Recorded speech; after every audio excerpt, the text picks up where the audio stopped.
आज का जो टॉपिक है अपना वो है photo electric effect. Photo electric effect तो देखते हैं पहले इसमें फोटो इलेक्ट्रिक इफेक्ट। थोड़ा सा पहले इसको जानते हैं, फोटो इलेक्ट्रिक इफेक्ट को जानते हैं। Photo electric effect,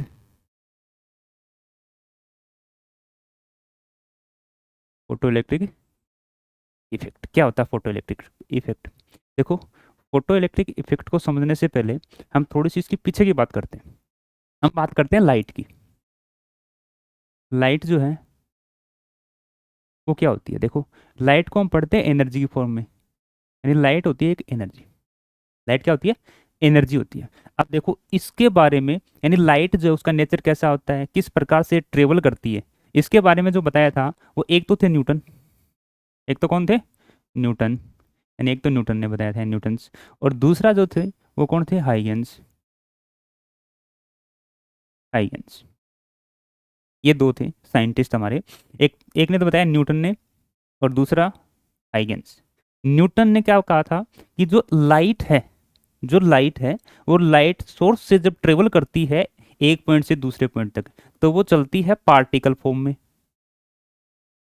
particle form में, यानी ये लाइट जो है वो न्यूटन के अकॉर्डिंग पार्टिकल फॉर्म में चलती है सोर्स से। ठीक है। और ये पार्टिकल कैसे होते हैं? तो पार्टिकल फॉर्म में चलती है, लेकिन लाइट जो है, ऐसे बोल सकते हैं हम कि न्यूटन के अकॉर्डिंग लाइट जो है वो पार्टिकल से मिलकर बनी हुई है। पार्टिकल से। ठीक है। और ये जो पार्टिकल है, जब लाइट ट्रेवल करती है तो कोई एक एक पार्टिकल नहीं जाते, ये ग्रुप ऑफ पार्टिकल चलते हैं जिसको हम फोटोन कहते हैं। यानी जब ट्रेवल करता है, लाइट जब ट्रेवल करती है लाइट सोर्स से एक पॉइंट से दूसरे पॉइंट की तरफ, तो जो हमारे पास लाइट चल के आती है उसमें जो पार्टिकल की फॉर्म होती है वो एक पार्टिकल नहीं, ग्रुप ऑफ पार्टिकल चलता है। ग्रुप ऑफ पार्टिकल, यानी हमारे पास जो लाइट आ रही है सोर्स से, वो किस फॉर्म में आ रही है? पार्टिकल की फॉर्म में आ रही है अकॉर्डिंग टू न्यूटन। और वो पार्टिकल का जो फॉर्म अपने पास आ रही है वो पैकेट के फॉर्म में आ रही है, पैकेट के रूप में आ रही है, यानी ग्रुप ऑफ पार्टिकल से हमारे पास ही चल के आ रहे हैं, और उस ग्रुप ऑफ पार्टिकल को हमने कहा था फोटोन। यानी ये क्या अपने पास एक फोटोन, तो बात यहाँ से शुरू हो गई। ठीक है। दूसरे थे हाइगेंस। इस इन्होंने बताया कि वेव जो लाइट जो ट्रेवल करती है वो वेव की फॉर्म में ट्रेवल करती है, यानी लाइट का जो ट्रेवल है वो वेव की फॉर्म में होता है। न्यूटन ने बोला कि लाइट जो ट्रेवल करती है वो ग्रुप ऑफ पार्टिकल की फॉर्म में करती है, यानी लाइट जो है वो बहुत सारे पार्टिकल एक पैकेट के रूप में जाते हैं सोर्स से निकलते हुए, और उस ग्रुप को क्या कहा है? ग्रुप ऑफ पार्टिकल को क्या कहा है? फोटोन कहा है। और उन्होंने ये भी कहा था कि पार्टिकल जो होते हैं ये मासलेस पार्टिकल होते हैं। ठीक है। हाइगेंस ने जितने भी फिनोमेना है लाइट की, जैसे रिफ्लेक्शन है, रिफ्रैक्शन है, डिफ्रैक्शन है, ये सब किससे पढ़ सकते हैं हम? वेव फॉर्म से। लेकिन एक हमारे पास फोटो इलेक्ट्रिक इफेक्ट है, फोटो इलेक्ट्रिक इफेक्ट, ये हम पढ़ते हैं केवल और केवल पार्टिकल फॉर्म से। यानी बात समझ में आई? यानी फोटो इलेक्ट्रिक इफेक्ट जो है एक लाइट की जो नेचर है उसके अकॉर्डिंग हम देखें तो न्यूटन ने बोला कि लाइट जो चलती है सोर्स से वो किस रूप में चलती है? ग्रुप ऑफ पार्टिकल के फॉर्म में चलती है। अब देखिए ये फोटो इलेक्ट्रिक इफेक्ट क्या होता है उसको हम समझते हैं। देखो, फोटो इलेक्ट्रिक इफेक्ट, ये लो। अब हमने बात कर ली कि जो पार्टिकल के फॉर्म में चलेगी और उसमें ग्रुप ऑफ पार्टिकल होगा वो क्या होगा? फोटोन। तो फोटोन की एनर्जी क्या होगी? फोटोन एनर्जी, फोटोन की एनर्जी क्या होगी? ई इक्वल, फोटोन की एनर्जी क्या होगी? E equal H frequency. इसको हम ऐसे भी लिख सकते हैं, E equal to H nu. यानी ये फ्रीक्वेंसी की जो वैल्यू है उसको हम न्यू से डिनोट कर दिया। ये फ्रीक्वेंसी है, फ्रीक्वेंसी ऑफ लाइट, और ये प्लांक कांस्टेंट है, प्लांक कांस्टेंट। ये तो क्या है? प्लांक कांस्टेंट है। और ये क्या है? इसकी फ्रीक्वेंसी है, फ्रीक्वेंसी। यानी एक फोटोन के पास कितनी एनर्जी होगी? वो होगी E equal to H nu. यानी एच फ्रीक्वेंसी, प्लांक कांस्टेंट और फ्रीक्वेंसी का जो मल्टीपल होगा वो क्या होगा, एक फोटोन की एनर्जी होगी। अब देखिए, हमें पता है कि वेलोसिटी जो होती है, या फिर मैं बोलूँ स्पीड जो होती है, वो क्या होती है, डिस्टेंस अपॉन टाइम। अगर वेव की बात करें हम कि वेव की वेलोसिटी क्या होगी, तो वेव में लाइट है, तो लाइट की लिए वेलोसिटी क्या ले लें, C equal lambda by frequency. यानी हम फ्रीक्वेंसी की वैल्यू निकाल सकते हैं, फ्रीक्वेंसी इक्वल टू, एक मिनट, lambda by C equal to lambda by T. यानी इसकी स्पीड जो होगी वो होगी लेमडा बाई टी। और हमें पता है कि 1/t इक्वल क्या होता है, फ्रीक्वेंसी। फ्रीक्वेंसी जो है वो टाइम पीरियड का क्या होता है, इनवर्स। तो यहाँ से निकाल सकते हैं हम कि c equal to lambda frequency, यानी velocity equal to lambda frequency. और यहाँ से फ्रीक्वेंसी की वैल्यू क्या आ जाएगी अपने पास, c by lambda, c by lambda. देखो एनर्जी है अपने पास h फ्रीक्वेंसी एक फोटोन की, यानी ये क्या है, energy of photon, energy of photon. हमें पता है कि फ्रीक्वेंसी जो है वो निकाल ली हमने c बाई लेमडा। यहाँ से स्पीड क्या होता है, डिस्टेंस अपॉन टाइम। तो यहाँ से हम स्पीड किसकी ले रहे हैं, लाइट की, तो उसकी स्पीड को क्या लिखते हैं हम, c इक्वल, वेव की फॉर्म में चल रहा है तो लेमडा बाई टी, और ये निकाल लिया हमने 1/t इक्वल टू फ्रीक्वेंसी। तो ये हमारे पास आ गई फ्रीक्वेंसी की वैल्यू। ये फ्रीक्वेंसी की वैल्यू हम यहाँ पुट करें तो ई की वैल्यू क्या आ जाएगी, energy equal to H C by lambda, H C by lambda. ये अपने पास आ गई एक फोटोन की energy H C by lambda के टर्म में। लेमडा ये यहाँ पे क्या है, वेवलेंथ है, वेवलेंथ, वेवलेंथ। ये क्या अपने पास, वेवलेंथ। अब देखिए आगे, एक हमारे पास इक्वेशन होता है,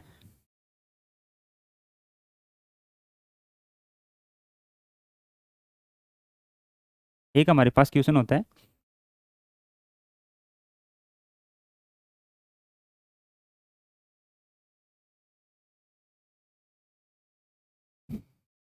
Einstein equation E equal to M C square, E equal to M C square. ये भी एनर्जी है और ये भी एनर्जी है, यानी इसको मैं एक क्वेश्चन ले लूँ और इसको सेकंड क्वेश्चन ले लूँ, तो दोनों से मैं क्या लिख सकता हूँ कि M C square equal to H C by lambda. एक सी से एक सी काट दें तो यहाँ क्या आ जाएगा, M C equal to H by lambda. ठीक है, हमें पता कि मोमेंटम P इक्वल टू क्या होता है, एम वी। ये हमारे पास मोमेंटम होता है, मोमेंटम। यानी इस पे लिखें तो P equal to M C, light के लिए क्या हो जाएगा, P equal to M C. तो यहाँ से आ जाएगा momentum equal to H by lambda. यानी यहाँ से आप लिख सकते हो lambda equal to H by P. ये होती है de Broglie wavelength, de Broglie wavelength, de Broglie wavelength. ठीक है, अब देखो,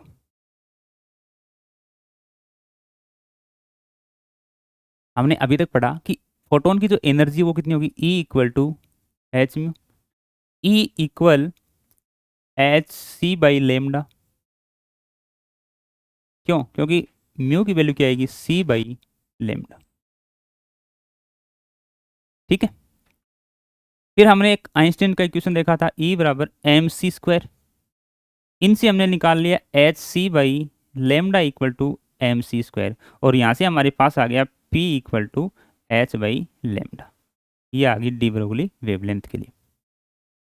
अब देखो, यदि कोई भी मेटल पे हम एनर्जी देंगे, या यदि मान लीजिए हमारे पास एक मेटल है और मेटल के सरफेस पे यदि कोई फोटोन आ रहा है, ये लो, यानी मेटल के सरफेस से आगे कोई फोटोन टकरा रहा है, तो वो क्या करेगा, अपने साथ एनर्जी लेके आएगा। फोटोन आ रहा है तो उसको वो क्या लेके आएगा, एनर्जी लेके आएगा, और एनर्जी जैसे ही इस सरफेस पे बैठे हुए इलेक्ट्रॉन लेंगे और वो क्या हो जाएंगे, यहाँ से फ्री हो जाएंगे। यानी फ्री करने के लिए हमारे को एनर्जी की ज़रूरत है भाई, किसी भी मेटल से इलेक्ट्रॉन फ्री करने के लिए, या फिर मैं बोलूँ किसी भी एटम से इलेक्ट्रॉन फ्री करने के लिए हमें उनको क्या देना पड़ेगा, एनर्जी देनी पड़ेगी। वो एनर्जी की अलग अलग फॉर्म हो सकती है। यहाँ पे हमारे पास लाइट की फॉर्म में एनर्जी आ रही है, हमारे पास यहाँ पे लाइट की फॉर्म में एनर्जी आ रही है, लाइट एनर्जी, और कितनी आ रही है, फोटोन के रूप में एच म्यू। यानी हम इतनी एनर्जी इसको देंगे, एच म्यू। जैसे ही इसको एनर्जी मिली तो यहाँ से इलेक्ट्रॉन फ्री हो सकते हैं, यहाँ से इलेक्ट्रॉन फ्री हो सकते हैं। कब, जब इसमें हमारे पास एनर्जी जो है वो इसके वर्क फंक्शन के बराबर रहे। इसके वर्क फंक्शन का मतलब कि वो एनर्जी जो ये इस जो मेटल है,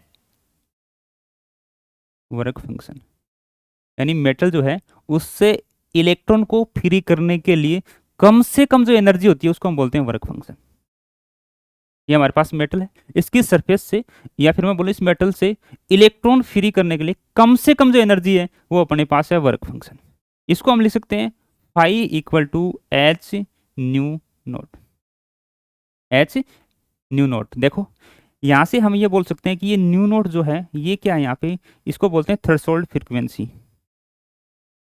थ्रेशोल्ड फ्रीक्वेंसी, थ्रेशोल्ड फ्रीक्वेंसी। अब देखो इसको एच म्यू, इसको हम किस फॉर्म में लिख सकते हैं, ये वाले भी लिख सकते हैं, यानी energy equal to S C by lambda.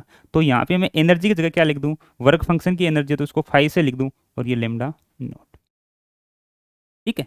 Five equal to S C by lambda naught. यहाँ से ये लेमडा नोट क्या है, ये हमारे पास थ्रेशोल्ड वेवलेंथ है,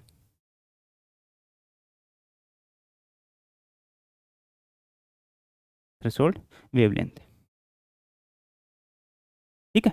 यानी इस मेटल से या मेटल के सरफेस से इलेक्ट्रॉन को निकालने के लिए मिनिमम जो एनर्जी की रिक्वायरमेंट होगी वो ये होगी। यानी हम कह सकते हैं जो एनर्जी है ये बराबर या इससे बड़ी होनी चाहिए किससे, वर्क फंक्शन से, तब ही किसी मेटल से आप इलेक्ट्रॉन निकाल सकते हो।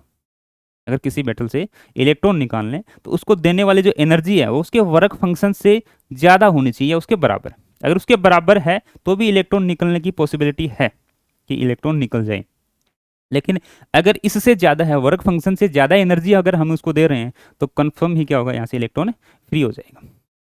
अब देखिए, अब पढ़ते हैं फोटो इलेक्ट्रिक इफेक्ट। एक एक्सपेरिमेंट था, फोटो इलेक्ट्रिक इफेक्ट क्या था, एक एक्सपेरिमेंट था।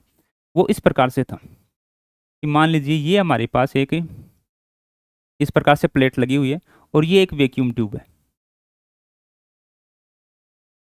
ये क्या है, एक वैक्यूम ट्यूब है। ये लो, यहाँ पे दूसरी प्लेट लगी हुई है, इधर से क्या हो रहे हैं, इधर से फोटोन आ रहे हैं, मतलब एनर्जी लाइट आ रही है इधर से और इस मेटल के सरफेस पे आके टकरा रही है।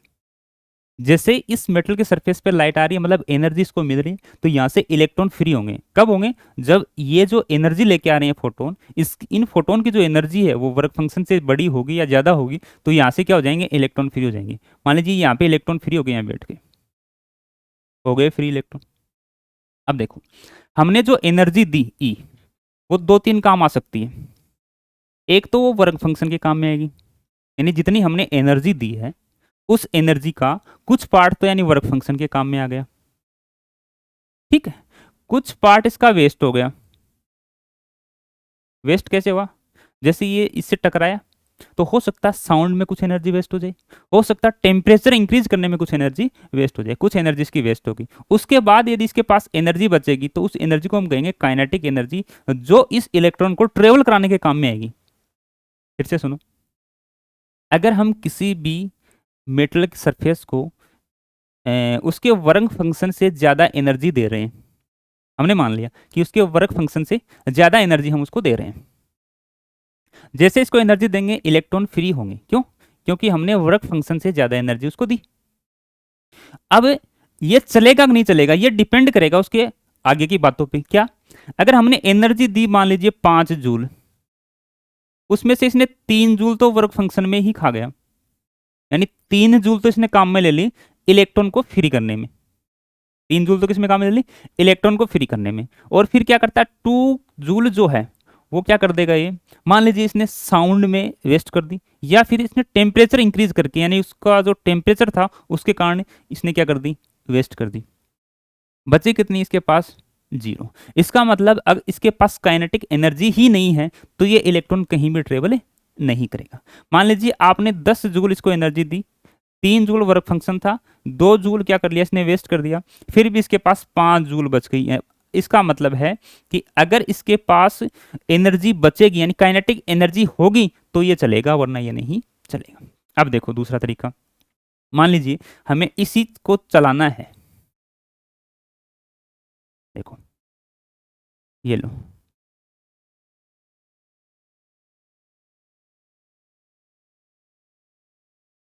ये एक प्लेट लगी हुई है और ये एक प्लेट।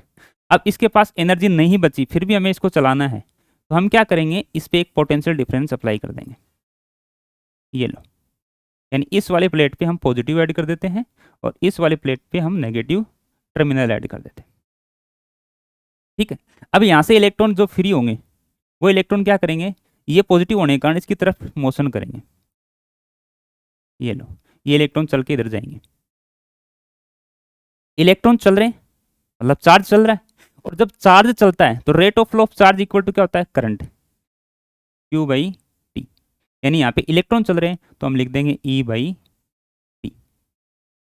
जब चार्ज चलता है तो वो क्या प्रोड्यूस करता है, करंट। तो हम ये कहेंगे जो rate of flow of charge है वो क्या होगी, करंट। तो इसका मतलब इसमें भी करंट होना चाहिए, और इसके करंट को हम बोलते हैं फोटो इलेक्ट्रिक करंट। ये जो आई है इसको हम बोलते हैं photo electric current, photo electric current, ये अपने पास हो गया फोटो इलेक्ट्रिक करंट।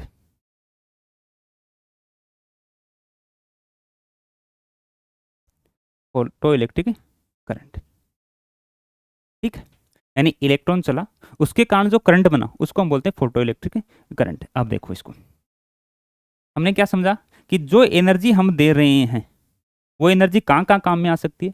जो एनर्जी हम इसको दे रहे हैं, यानी फोटोन के फॉर्म में इसको एनर्जी दे रहे हैं, तो ये जो एनर्जी है ये कहाँ कहाँ काम में आएगी। कुछ एनर्जी तो इसकी काइनेटिक एनर्जी के लिए काम में आएगी, और कुछ क्या हो जाएगी, वर्क फंक्शन। जो एनर्जी हम देंगे इसको, उसमें से कुछ एनर्जी तो वर्क फंक्शन के बराबर वर्क फंक्शन में काम में आएगी। वर्क फंक्शन का मतलब उसको इलेक्ट्रॉन को फ्री करने के काम में आएगी, और कुछ एनर्जी उसकी काइनेटिक एनर्जी के रूप में स्टोर हो जाएगी। E equal to kinetic energy plus work function. अब देखिए इसको आगे,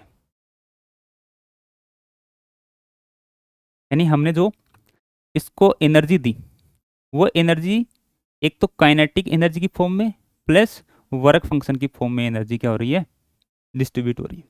अब देखिए जो हम एनर्जी दे रहे हैं वो कितनी एनर्जी है, एच, ये एक फोटोन की एनर्जी है। एक फोटोन की एनर्जी कितनी है, H nu equal kinetic energy plus work function. Work function को हमने बोल दिया एच न्यू नॉट, पहले लिखा था हमने कि वर्क फंक्शन की वैल्यू क्या होगी, एच न्यू नॉट। या फिर हम इसको ऐसे लिख सकते हैं एच सी बाई, चलो एक बार इसको पूरा कर देता हूँ। देखो यदि हमारे को काइनेटिक एनर्जी निकालनी हो तो हम कैसे निकालेंगे, kinetic energy equal H new minus H new not. ठीक है, यहाँ से काइनेटिक एनर्जी जो है हमारे पास वो क्या आएगी, एच हमने कॉमन ले लिया, न्यू माइनस न्यू नॉट या न्यू जीरो। यदि हम बात करें मैक्सिमम मिनिमम की कंडीशन की, तो मैं ये कहूँगा कि काइनेटिक एनर्जी जो है वो मैक्सिमम कितनी होगी।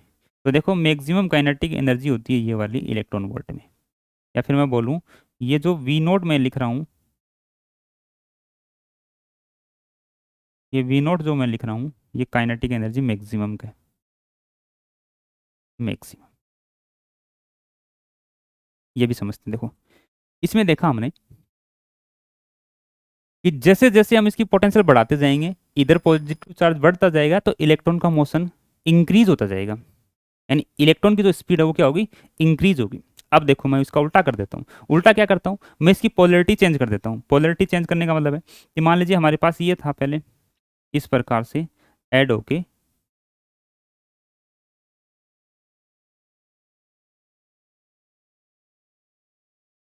ये था अपने पास, ये एक प्लेट थी, इधर से लाइट आकर के इस पे इलेक्ट्रॉन फ्री कर रही थी। अब हमने क्या कर दिया, इसकी पोलरिटी चेंज कर दिया, यानी इधर नेगेटिव की जगह हमने पॉजिटिव ऐड कर दिया और इधर कर दिया मैंने negative add.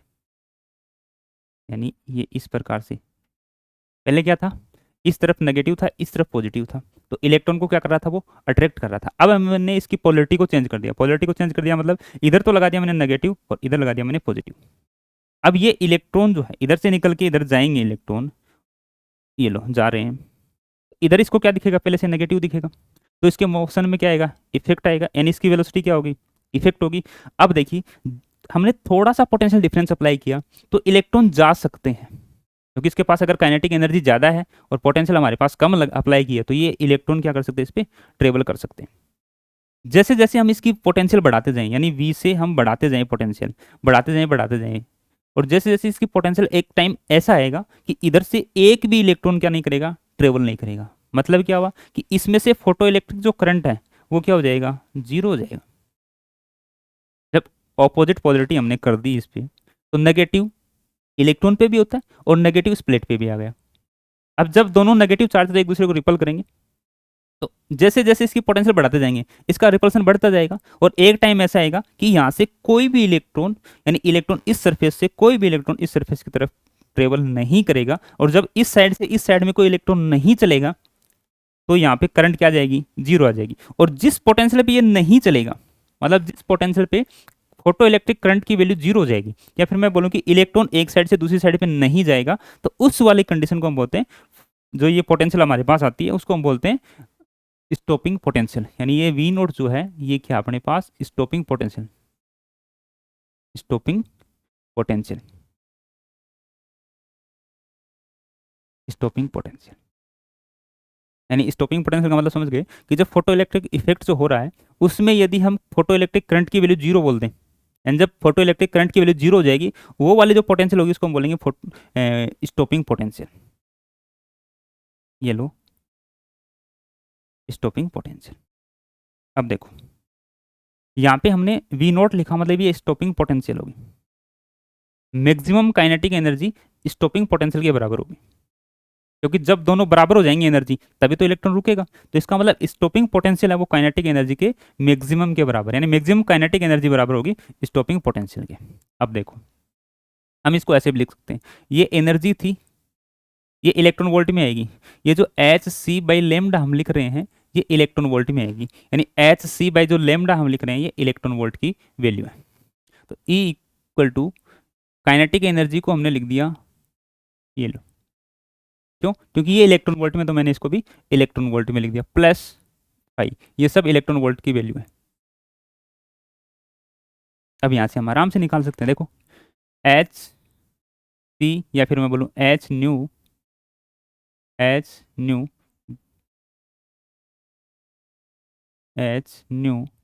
Equal potential, stopping potential plus H new not. ठीक है, यहाँ से मैं कर दूँ E V zero equal H new minus H new not. यहाँ से स्टॉपिंग पोटेंशियल इलेक्ट्रॉन वोल्ट में H into new minus nu zero. यहाँ से स्टॉपिंग पोटेंशियल हम निकालना चाहिए, तो हमारे पास क्या आ जाएगी, H by E into new minus nu not. ठीक है, ये आ गई स्टॉपिंग पोटेंशियल की वैल्यू।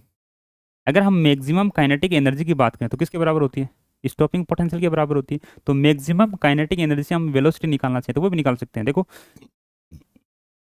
हमारे पास E equal to kinetic energy plus phi, यानी हमारे पास एनर्जी जो वो kinetic energy plus phi.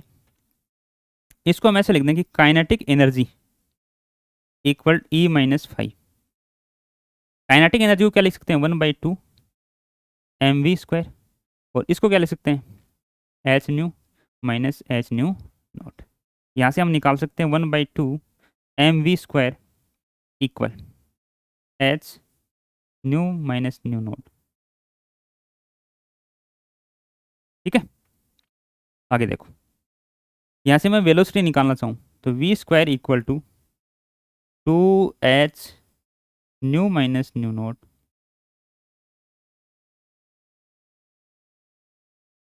v² equal, ये 2 इधर चला गया, 2h nu minus nu naught upon m। और वेलोसिटी की हम बात करें तो v equal to root of 2h nu minus nu zero by m। ये अपने पास आ गई एनर्जी, ये आ गई अपने पास वेलोसिटी। ठीक है, अब देखो, अभी तक हमने क्या क्या पढ़ा वो देख लेते हैं एक बार पूरा, जिससे हम क्वेश्चन आसानी से कर पाए। एक बार जितना हमने पढ़ा उसका हम थोड़ा सा रिवाइज कर लेते हैं। ये रिवाइज कर लेंगे तो क्वेश्चन करते समय हमारे को थोड़ी सी अ, आसानी फील होगी। तो देखो, फोटोन के पास एनर्जी कितनी होगी तो आप आराम से बता पाओगे, एच न्यू। अगर इसको वेवलेंथ की टर्म में लिखें तो बोलोगे एच सी बाई लेमडा। ठीक है, फिर मैं कहूँ कि ई की वैल्यू क्या होती है तो आप कहोगे mc², आइंस्टीन के अकॉर्डिंग। फिर मैं आपसे पूछूं कि मोमेंटम की टर्म में क्या होगा तो आप बोलोगे एच बाई लेमडा। फिर मैं कहूँ आपको कि जो हम किसी भी मेटलिक प्लेट को हम एनर्जी दे रहे हैं या फोटो इलेक्ट्रिक इफेक्ट में जो एनर्जी हम फोटोन की फॉर्म में दे रहे हैं वो किस किस में कन्वर्ट होगी तो आपको काइनेटिक एनर्जी प्लस आई। बस इसमें आप ये जान लो कि इलेक्ट्रिक एनर्जी क्या क्या होती है। तो ये एनर्जी तो ये रही अपने पास, काइनेटिक एनर्जी 1/2 mv², और मैक्सिमम काइनेटिक एनर्जी ये लो v0 के बराबर। ठीक है, वर्क फंक्शन क्या होता है तो वर्क फंक्शन होता है हमारे पास, वर्क फंक्शन क्या होता है, वर्क फंक्शन होता है हमारे पास कि जो एनर्जी किसी भी इलेक्ट्रॉन को फ्री करने के लिए जितनी एनर्जी की जरूरत हमारे को होती है उस एनर्जी को हम बोलते हैं वर्क फंक्शन। यानी हम जो एनर्जी देंगे वो वर्क फंक्शन के इक्वल या उससे ज्यादा होगी तो ही वहां से इलेक्ट्रॉन क्या होगा, फ्री होगा, वरना इलेक्ट्रॉन फ्री नहीं होगा। एच न्यू नोट, फिर हमने इसको फाई की टर्म को आगे थोड़ा सा बढ़ाया तो S C by lambda nu naught. यानी ये तो है वेवलेंथ की टर्म में और ये है फ्रीक्वेंसी की टर्म में। ठीक है, यानी अभी तक जो पढ़ा उसका सार यही था। अगर ये आपको पता है तो हम क्वेश्चन आसानी से कर सकते हैं। अब देखिए, प्रैक्टिस करते हैं फर्स्ट क्वेश्चन की। ये देखिए, the energy of photon with wavelength, यानी आपको फोटोन की एनर्जी बतानी है वेवलेंथ की टर्म में। तो अभी निकाली थी हमने एनर्जी जो है वो वेवलेंथ की टर्म में एस सी बाई लेमडा। कैसे निकाली थी कि ई जो है वो होता है एच फ्रीक्वेंसी, न्यू क्या होता है यहाँ पे फ्रीक्वेंसी, तो E equal to H frequency.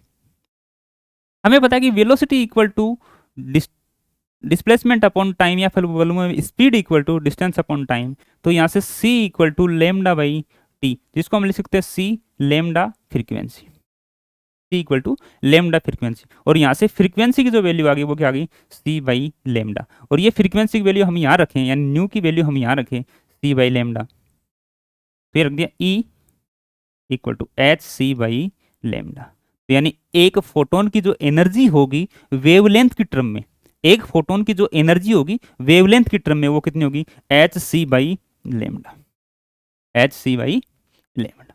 ये होगी एक इलेक्ट्रॉन की एनर्जी वेवलेंथ की टर्म में। Next, a photon has momentum, ये यानी एक फोटोन का जो मोमेंटम है वो ये, यूनिट पे भी ध्यान रखना, ग्राम सेंटीमीटर पर सेकेंड। यानी एक फोटोन का जो मोमेंटम है वो 2 मल्टीप्लाई 10⁻⁻16 ग्राम सेंटीमीटर पर सेकेंड। ये पूछ रहा है इट्स एनर्जी, इसकी एनर्जी क्या होगी। तो देखो थोड़ा सा दिमाग दौड़ाओ, हमने लिखा था E equal to mc², E equal to mc²। हमें पता कि मोमेंटम P इक्वल टू क्या होगा, m और c। तो हम इसको ऐसे लिख सकते हैं, energy equal momentum multiply C, ये टर्म भी लिख सकते हैं इसकी। भाई एनर्जी क्या होगी, एम सी स्क्वायर, चलते हुए पार्टिकल के पास एनर्जी कितनी है, एम सी स्क्वायर, फोटोन के पास एम सी स्क्वायर। यहां से हम निकाल सकते हैं मोमेंटम क्या होता है, एम सी। इस मोमेंटम को हम यहाँ फिल किया तो ये आ गया हमारे पास, ये वाला। ठीक, अब इसे निकालते हैं। एनर्जी हमसे पूछिए, मोमेंटम की वैल्यू दे रखी है अपने को 2 मल्टीप्लाई 10⁻⁻16 मल्टीप्लाई सी। तो सी की जो वैल्यू होती है, सी की जो वैल्यू होती है वो कितनी होती है, 3 × 10⁻8 मीटर पर सेकेंड। 3 × 10⁻8 मीटर पर सेकेंड, लेकिन ये मीटर में है, ये सेंटीमीटर में, तो यूनिट बराबर करेंगे। फिर हम देखते हैं यूनिट किस में ही है, तो ये तो अलग अलग है, इसका मतलब सीजीएस में यूनिट है। तो इस मीटर को हम सेंटीमीटर में बनाएं तो सी की वैल्यू सेंटीमीटर में क्या आ जाएगी, सी इक्वल टू 3 × 10⁻8 की जगह 10 सेंटीमीटर पर सेकेंड। एक मीटर में 100 सेंटीमीटर, तो 100 से मल्टीप्लाई करके क्या निकाली हमने, इसकी वैल्यू निकाली, ये रखी 3 × 10⁻10। तो ये कितना हो गया, 6 × 10⁻6 अर्ग, 6 × 10⁻6 अर्ग, 6 × 10⁻6 अर्ग। ठीक है, next, the rest mass of photon is, अगर कोई भी फोटोन है वो रेस्ट में है तो उसके पास जो एनर्जी है वो कितनी होगी। तो देखो रेस्ट मास के पास एनर्जी क्या होगी, एम सी स्क्वायर। तो हमें पता है कि सी जब जीरो है तो एनर्जी भी क्या आएगी, जीरो आएगी। यानी रुके हुए फोटोन के पास एनर्जी कितनी है, जीरो है। अब देखिए कितना अच्छा क्वेश्चन आया। A metallic surface illuminated with 400 newton metre light. इसका मतलब ये वेवलेंथ की बात कर रहा है। वेवलेंथ कितनी है इसकी, 400 एन एम, एन एम का मतलब नैनोमीटर। ठीक है, and the emitted photon has kinetic energy. ये कह रहा है कि काइनेटिक एनर्जी जो है वो कितनी है, तो इसकी काइनेटिक एनर्जी जो है वो काइनेटिक एनर्जी कितनी है, 1.68 इलेक्ट्रॉन वोल्ट। यानी हम जो लाइट डाल रहे हैं किसी मेटलिक सरफेस पे, उसकी जो वेवलेंथ है वो तो ये, इसका मतलब एनर्जी निकाल सकते हैं वेवलेंथ से। और जो काइनेटिक एनर्जी है वो ये। फिर हमने बात की थी कि जो भी हम एनर्जी देंगे वो kinetic energy plus work function में कन्वर्ट है। जो भी हम एनर्जी देंगे वो kinetic energy plus work function में क्या होगी, डिस्ट्रीब्यूट होगी। अब देखो हमारे को एनर्जी दे रखी है, एनर्जी निकाल सकते हैं हम। एनर्जी क्या होती है, H C by lambda equal kinetic energy हमारे को दे रखी है और फाई हमसे पूछा गया है। ये एनर्जी अपने पास, ये काइनेटिक एनर्जी और ये वर्क फंक्शन। देखो एच सी की वैल्यू भी इसने दे दी, क्या रखनी है, इलेक्ट्रॉन वोल्ट में रखनी है। इलेक्ट्रॉन वोल्ट न्यूटन नैनोमीटर, तो इसका मतलब ये भी नैनोमीटर में लेमडा। तो हम क्या करेंगे, इसको लिख देंगे, ये लो 1240 अपॉन कितनी है, 400 इक्वल काइनेटिक एनर्जी कितनी है, 1.68 प्लस 5। इसको हम और सोल्व कर देते हैं आगे। तो देखो 10 से 10, ये कितनी बार जाएगा, 3.1। यानी आ गया अपने पास 3.1 इक्वल 1.68 प्लस 5। तो हम निकाल सकते हैं 3.1 माइनस 1.68 इक्वल टू 5। और 5 की वैल्यू क्या आ जाएगी अपने पास, 1.42 इलेक्ट्रॉन वोल्ट, 1.41 इलेक्ट्रॉन वोल्ट। समझ आया। देखो इसने कहा था कि एक मेटलिक सरफेस पे हमने एक फोटोन यानी लाइट डाली है जिसकी वेवलेंथ ही है। ठीक है, तो इसके पास एनर्जी कितनी आएगी, हमें पता है H C by lambda. H C की इसने वैल्यू दे दी, वरना हमारे पास ये एच है वो प्लांक कांस्टेंट होता है। एच जो है वो प्लांक कांस्टेंट होता है 6.6 मल्टीप्लाई 10⁻⁻34। ये तो प्लांक कांस्टेंट होता है। और सी जो है वो स्पीड ऑफ लाइट है, लेकिन इसने पहले ही क्वेश्चन में हमारे को दे दी वैल्यू, तो हमने डायरेक्ट पुट कर दी और आंसर निकाल दिया 1.42। ठीक है, next, the moment of photon momentum of photon with energy H new. ये न्यू है, ये फ्रीक्वेंसी है, बार बार इसको नहीं बताना पड़े, ये फ्रीक्वेंसी, इसको एफ की तरह मान के चलना है। The momentum of photon, momentum हमसे पूछा गया है एच म्यू की टर्म में है, यानी एच फ्रीक्वेंसी की टर्म में। तो हमारे को क्या बोला है, एनर्जी है वो एच म्यू की टर्म में कितनी होगी। तो हमें पता है कि एनर्जी जो है वो होती है एम सी स्क्वायर। हम इसको लिख सकते हैं E equal to M C multiply C. लिखने में क्या बुराई है, लिख सकते हैं स्क्वायर को ऐसे, लिख सकते हैं, नहीं लिख सकते, लिख सकते हैं। आगे देखो, ई को हम लिख सकते हैं H nu equal to P multiply C. हमें चाहिए momentum P equal to H nu by P, momentum equal to H nu by C, यानी ये मोमेंटम है क्या, एच न्यू बाई सी। ठीक है, आगे देखो, the mass of moving photon is, चलते हुए फोटोन का मास क्या होगा। तो हमें पता है E equal to M C square. तो हम लिख सकते हैं mass equal to energy upon में सी स्क्वायर। ऑप्शन देखें तो एनर्जी की टर्म में नहीं है, तो एनर्जी को लिख देंगे M equal to H nu by C square, H nu by C square, H nu by C square. ठीक है, आगे देखो, when a metal surface is illuminated with light of frequency, ये चीजें देखते रहना, स्टॉपिंग पोटेंशियल ये, यानी इसका कहने का मतलब है कि लाइट जो है उसकी फ्रीक्वेंसी इतनी है तो उसकी स्टॉपिंग पोटेंशियल ये है V naught. With light is frequency ये हो जाए तो समझ में आएगा। अगर फ्रीक्वेंसी अपने पास है वी तो स्टॉपिंग पोटेंशियल है वो है वी नॉट।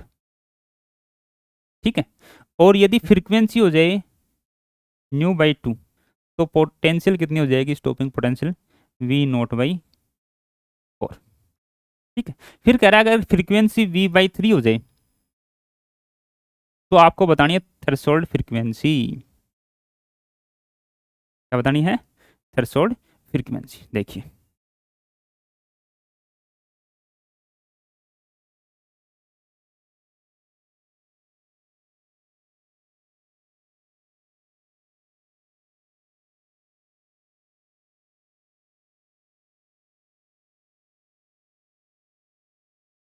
देखिए थ्रेशोल्ड फ्रीक्वेंसी दिखानी है अपने को, एक मिनट थोड़ा सा एडजस्ट कर लेते हैं इसको।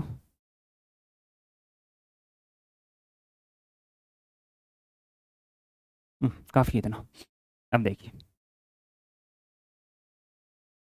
अगर फ्रीक्वेंसी है वी तो स्टॉपिंग पोटेंशियल कितनी है वी नॉट। अगर फ्रीक्वेंसी हो जाए वी बाई टू, ये म्यू है न्यू है लेकिन वी बोल देते हैं कोई नहीं, ये है वी नॉट बाई फोर, ये फ्रीक्वेंसी है। अब ये पूछ रहा है कि जब फ्रीक्वेंसी हो जाए वी बाई थ्री तब इसकी स्टॉपिंग पोटेंशियल जो है वी नॉट वो कितनी होगी। ठीक है, बात समझ में आई। अब देखिए हमें पता है कि एनर्जी जो है वो होती है ई वी नॉट प्लस फाइव, और एनर्जी को भी हम लिख देते हैं क्योंकि फ्रीक्वेंसी दे रखी है तो एच। ठीक है, दूसरा ये इक्वेशन फर्स्ट मान लेते हैं अपन। अब लेते हैं दूसरा, एन जब एच फ्रीक्वेंसी है न्यू बाई टू या V by two equal E V naught by four plus work function तो सेम ही रहेगा क्योंकि एक ही सरफेस पे हम अलग अलग फ्रीक्वेंसी की लाइट जो वो डाल रहे हैं। अब यहाँ से हमें क्या निकालना है, इसका वर्क फंक्शन निकालना है क्योंकि हमें क्या चाहिए, थ्रेशोल्ड फ्रीक्वेंसी चाहिए। इसका मतलब फाई इक्वल टू क्या चाहिए, एच न्यू नॉट, यानी हमारे को ये वाली वैल्यू चाहिए। ये तो है थ्रेशोल्ड फ्रीक्वेंसी, तो ये वाली वैल्यू चाहिए। इसका मतलब हम फाई निकाल लें, और फाई निकालें लेकिन ऑप्शन भी देखें किसके टर्म में चाहिए। अगर हमारे को चाहिए स्टॉपिंग पोटेंशियल के टर्म में तो हम इसको कैंसिल कर देंगे। अगर हमारे को चाहिए फ्रीक्वेंसी टर्म में तो ये तो फ्रीक्वेंसी की टर्म में, इसका मतलब इसको कैंसिल करना है अपने को, इस टर्म को कैंसिल करना है। अब इस टर्म को कैंसिल करेंगे तो कैसे करेंगे, ऊपर वाली क्वेश्चन को मैं 4 से डिवाइड कर दूं पूरी को, यानी ऊपर वाले क्वेश्चन को 4 से डिवाइड करके लिख दूं H nu by 4 equal to H V naught by 4 plus pi by 4। ये देखो, इसको हमने क्या कर दिया, ये तो हो गया 0। इधर से कितना आएगा, एच न्यू बाई 4 इक्वल, इधर से कितना आएगा, टी फाइव बाई 4। 4 से 4 कट गया, यानी फाइव की वैल्यू क्या आ गई अपने पास यहाँ से, एच फ्रीक्वेंसी बाई 3। ये वाली वैल्यू यहाँ रख दूँ, H frequency by 3 equal to H threshold frequency, ये इससे कट गई, यानी V by 3 equal to threshold frequency. देखो जो जो हमारे को इसमें से वैल्यू दे रखी थी उसी को हमने एडजस्ट किया और ये वैल्यू निकाल ली। हमारे को वैल्यू दे रखी थी कि जब फ्रीक्वेंसी v है तो v नोट है इसका, जब v बाई 2 है तो v नोट बाई 4 है, जब v बाई 3 है तो v नोट है। इससे हमें पता कि एनर्जी जो है, एनर्जी जो हम दे रहे हैं फोटोन के थ्रू, वो क्या होगी, या तो काइनेटिक एनर्जी में जाएगी या फिर उसके वर्क फंक्शन में जाएगी। Kinetic energy plus work function, इस वाली वैल्यू को हम सोल्व करके वैल्यू निकाल देते हैं। नेक्स्ट, फ्रीक्वेंसी दे रखी है अपने को, ये रही फ्रीक्वेंसी कितनी दे रखी है, 10 की पावर 15 hertz।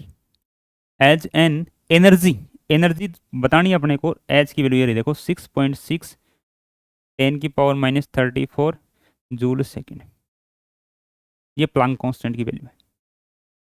हमसे पूछी गई एनर्जी, तो हमें पता एनर्जी होती है, वो होती है एच इंटू फ्रीक्वेंसी, यानी हमें क्या है वैल्यू, 6.6 मल्टीप्लाई 10 की पावर -34 मल्टीप्लाई 10 की पावर 15, कितना आ जाएगा, 6.6 मल्टीप्लाई 10 की पावर -19 जूल, 10 की पावर -19 जूल।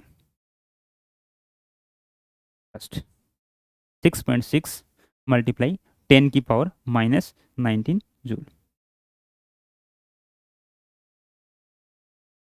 ये देखो, ये कह रहा है कि वर्क फंक्शन तो ये है अपने पास, ए 2 electron volt work function metal is illuminated with frequency, ये रही, यानी हमारे को एक तो वर्क फंक्शन मिला हुआ है 2 इलेक्ट्रॉन वोल्ट, एक हमारे को जो हम फोटोन डाल रहे हैं उसकी फ्रीक्वेंसी मिली हुई है 6 मल्टीप्लाई 10 की पावर 14 हर्ट्ज, और क्या लिखा हुआ है, एच मिला हुआ है इलेक्ट्रॉन वोल्ट की वैल्यू भाई। चलो निकालना क्या इसमें से, वर्क फंक्शन मैक्सिमम एनर्जी, यानी maximum kinetic energy, maximum kinetic energy. तो जो एनर्जी होती है E इक्वल टू, वो क्या होती है, kinetic energy plus work function, तो इसको ऐसे लिखते हैं energy minus work function equal to kinetic energy. अब देखो ये E है, E की वैल्यू क्या है, H और फ्रीक्वेंसी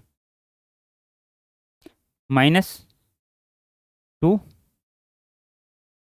इलेक्ट्रॉन वोल्ट। चलो इलेक्ट्रॉन वोल्ट में आएंगी ये वैल्यू, तो हम इसको हटा देते हैं, equal to kinetic energy. H की वैल्यू कितनी है, ये रही 6.6 मल्टीप्लाई 10 की पावर -34 मल्टीप्लाई, फ्रीक्वेंसी कितनी है 6 मल्टीप्लाई 10 की power 14 divided by, electron volt में चेंज करें तो 1.6 10 की power -19 -2 equal to kinetic energy, equal to kinetic energy. अब देखिए इसको सोल्व कर देते हैं, 19 ये और ये, इसका एक पॉइंट कट जाएगा, तो अपने पास आ जाएगा 8 3 0.8 2.4 -2 इक्वल टू काइनेटिक एनर्जी, यानी 2.4 में से 2 माइनस करेंगे तो 0.4 electron volt equal to kinetic energy. ठीक है, देखो वर्क फंक्शन हमने को दे रखा था, फ्रीक्वेंसी हमने को दे रखी थी, तो एनर्जी जो होती है वो क्या होती है, E equal to kinetic energy plus work function. तो इस वर्क फंक्शन को हमने इधर कर दिया,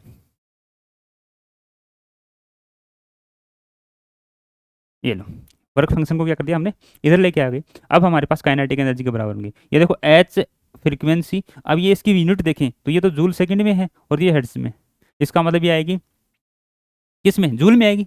अब जूल को हमें क्या करना है, इलेक्ट्रॉन वोल्ट में करना है। देखो ये जूल में आएगी, टाइम से टाइम कट जाएगा तो जूल में आएगी, और जूल को हमें इलेक्ट्रॉन वोल्ट में करने के लिए एक इलेक्ट्रॉन का क्या कर दिया, डिवाइड कर दिया, जो भी वैल्यू हमें दे रखी है एक इलेक्ट्रॉन की, ठीक है। यानी इलेक्ट्रॉन वोल्ट के लिए हमने इस पे वैल्यू से डिवाइड कर दिया, इलेक्ट्रॉन की वैल्यू से, यानी इलेक्ट्रॉन पे जितना चार्ज होता है उससे डिवाइड कर दिया, ये वैल्यू आ गई। ये इलेक्ट्रॉन वोल्ट में पहले से ही थी क्योंकि इलेक्ट्रॉन वोल्ट में दे रखी है, तो इन दोनों में से क्या कर लिया हमने, ये वाली क्वेश्चन निकाली, ठीक है। Next, the energy of photon wavelength lambda, ये तो पहले भी कर चुके हैं अपन कि एनर्जी बतानी है अपने को फोटोन की और वेवलेंथ की टर्म में, एस सी बाई लेमडा, कितनी बार कर चुके हैं अपन। ये देखो वेवलेंथ दे रखी है अपने को, काइनेटिक एनर्जी दे रखी है और वर्क फंक्शन पूछा है, मतलब E equal to kinetic energy plus work function. Energy हमारे पास है H C by lambda equal to kinetic energy दे रखी है 1.6 eight electron volt plus I, ये भी इलेक्ट्रॉन वोल्ट में आएगी, कितना 1240 by 400 equal to 1.68 plus five, कितना आ जाएगा 3.1 इक्वल टू 1.68 प्लस फाइव। यहाँ से फाइव की वैल्यू हम निकाल सकते हैं, five equal to 3.1 minus 1.68, 3.1 minus 1.68, तो ये वैल्यू आ जाएगी 1.42, 1.42 नहीं 1.14, आया कुछ समझ, ठीक है। आगे चलते हैं, मिनिमम एनर्जी बतानी है अपने को required to eject an electron, यानी किसी भी, यानी वो एनर्जी पूछिए जिसको लेकर के इलेक्ट्रॉन फ्री हो जाए, तो वो कौन सी होती है, वर्क फंक्शन। वो मिनिमम रिक्वायर्ड एनर्जी उतनी तो देनी ही पड़ेगी, अगर किसी भी एटम से हमें इलेक्ट्रॉन को निकालना है, किसी भी मेटल से हमें इलेक्ट्रॉन को निकालना है, तो उतनी एनर्जी तो हमें देनी ही पड़ेगी, और उसको हम बोलते हैं वर्क फंक्शन। नेक्स्ट, देखो वेवलेंथ दे रखी है 4000 angstrom, stopping potential electron 2 electron volt, calculate the work function, work function निकालना अपने को, यानी देखो H C by lambda equal H C by lambda equal kinetic energy plus work function, और काइनेटिक एनर्जी को हम लिख सकते हैं स्टॉपिंग पोटेंशियल, ठीक है। काइनेटिक एनर्जी को क्या लिख सकते हैं, स्टॉपिंग पोटेंशियल। ये देखो एच सी की वैल्यू हमने पिछले वाले में देखा था, एच सी की वैल्यू ये रही, इलेक्ट्रॉन वोल्ट में ये वाली थी, अगर ये एंगस्ट्रॉम में आ जाए तो हमारे पास इसकी वैल्यू आएगी अप्रोक्स, ये लो 12400 बाई 4000।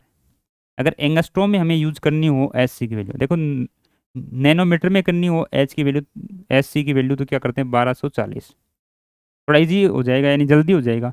एच सी की वैल्यू करते हैं, ये तो करते हैं नैनोमीटर की टर्म में वेवलेंथ हो, और ये करते हैं हम अप्रोक्स जब एंगस्ट्रॉम में हो, किसकी वैल्यू, लेमडा की, लेमडा की वैल्यू एंगस्ट्रॉम में हो, तो हम ये यूज कर सकते हैं।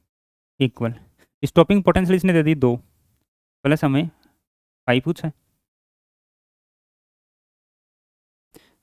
3.1, 3.1 S C, S C by lambda, ये आ गया 12400 बाई 4000, ये 10 10 10, ये आ गया 3.1 इक्वल टू 2 प्लस 5, यानी आ गया 1.1 इक्वल टू 5, यानी वर्क फंक्शन कितना आ गया 1.1 इलेक्ट्रॉन वोल्ट। वर्क फंक्शन कितना आ गया 1.1 इलेक्ट्रॉन वोल्ट। नेक्स्ट ये कह रहा है कि थ्रेशोल्ड वेवलेंथ बतानी है। अच्छा दे रखी है, ये रही, incident light must have a wavelength. तो इंसिडेंट लाइट की वेवलेंथ क्या होगी, देखो अच्छा क्वेश्चन है। इसने कहा कि जो वर्क फंक्शन है उसको हम लिखते हैं एच न्यू नोट, यानी ये हमारे पास थ्रेशोल्ड फ्रीक्वेंसी। वेवलेंथ दे रखी है क्या, अच्छा तो इसको हम लिख देंगे एच सी बाई लेमडा, यानी ये हमारे पास है थ्रेशोल्ड फ्रीक्वेंसी। ठीक है, हमें क्या चाहिए, जो एनर्जी हम दे रहे हैं वो बराबर या बड़ी होनी चाहिए 5 से, यानी वर्क फंक्शन से ज्यादा या उसके बराबर एनर्जी है तो कोई इलेक्ट्रॉन क्या होगा, फ्री होगा। अब यहां से देखो H C by lambda equal to H C by lambda naught या बड़ा।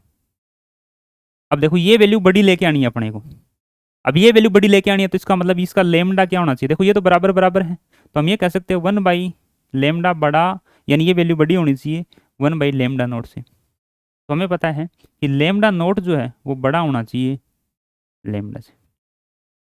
अब यहाँ से समझ गए होंगे कि थ्रेशोल्ड जो हमारे पास वेवलेंथ है उससे छोटी वेवलेंथ या उसके इक्वल वेवलेंथ होनी चाहिए, तो equal to and less than wavelength दे रखी है अपने को कितनी 6250, यानी इससे कम या इसके बराबर यदि वेवलेंथ की लाइट हम इस पे क्या करेंगे डालेंगे तो यहाँ से इलेक्ट्रॉन फ्री होने की पॉसिबिलिटी है। ठीक है, ये वाले थे अपने इक्वेशन। ठीक है, ये थे अपने इक्वेशन, यानी फोटो इलेक्ट्रिक इफेक्ट को हमने पढ़ा और उसकी प्रैक्टिस की। ठीक है, ओके आज के लिए इतना ही, ओके थैंक यू।